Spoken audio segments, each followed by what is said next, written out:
So I bought some more RGB light bulbs.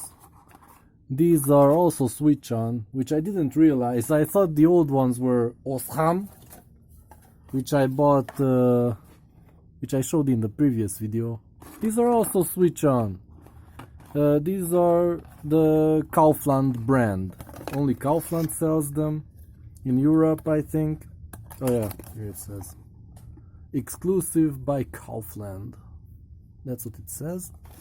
Quite good quality. I'm not complaining, but it's not Osram, so it was my mistake. Switch on.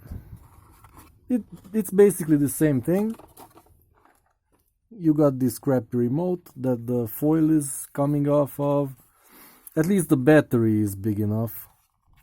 Some remotes now are using just the small cell that doesn't extend to the full size of this tray. So yeah, now it's turned on.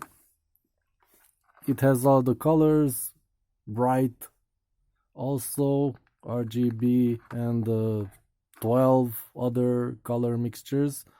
As you can see, it's slightly vibrating. I don't know what's up with that.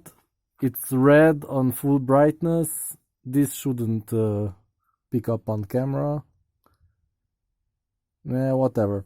And it's worse if I reduce the brightness. Look. Yeah, it's really bad. The other colors too, exactly the same. Yeah. So, I don't know. Yeah. Kind of sucks. But to the naked eye, it's not that bothersome. At full brightness, if you look at it, it's okay. So yeah, this works perfectly. The colors aren't mixed up like with some cheap RGB LED strips. It works fine. I measured the consumption. It's 4.5 like it says in the manual.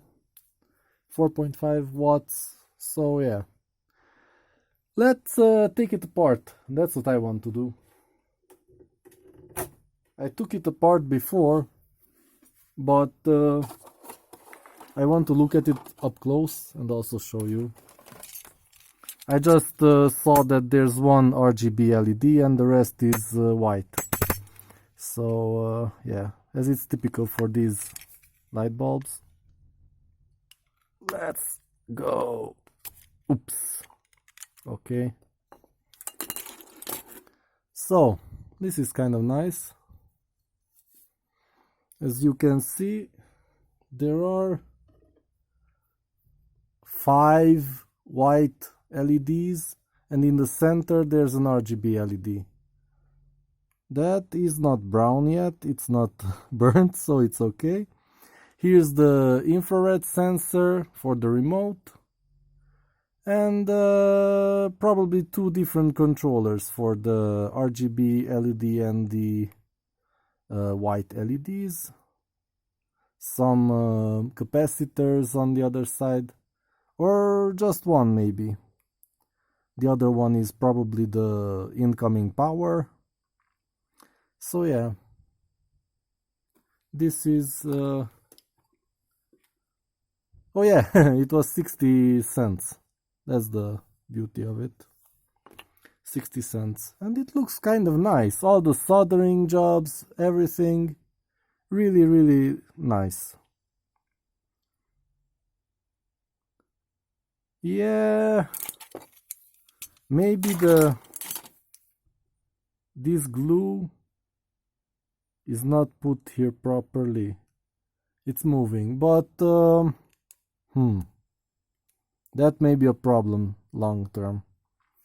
If it doesn't offer good thermal conductivity with the outside cooling, heatsink or whatever you call it. Basically under this whole plastic thing, there's an aluminum heatsink, and without that this will overheat and burn quickly. So yeah, I hope that, well, there's a gap. There's a gap.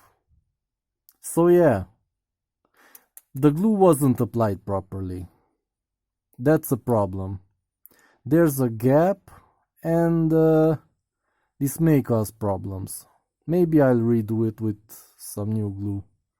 I don't know. I don't know if I'm going to use this. I just wanted to tear one down. I bought 2 of them.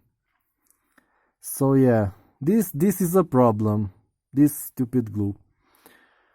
And yeah, I'll probably put a bigger bulb on it. Probably. Because this one is small and already scratched up. That's how it came in the package. It's scratched up. I don't know why.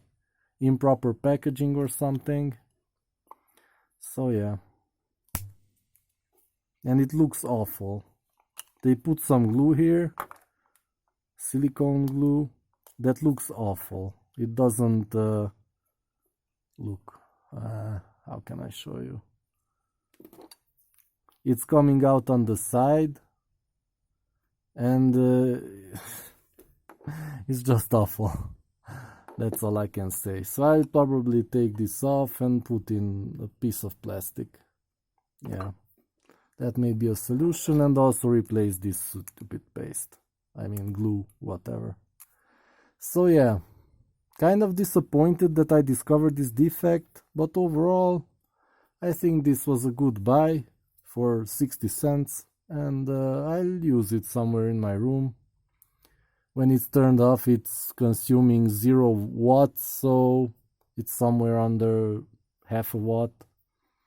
So I can just connect them to the mains voltage, and whenever I want, I have two remotes, then I can control them.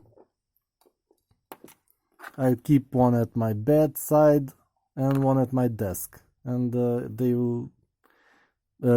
work for both bulbs. So yeah,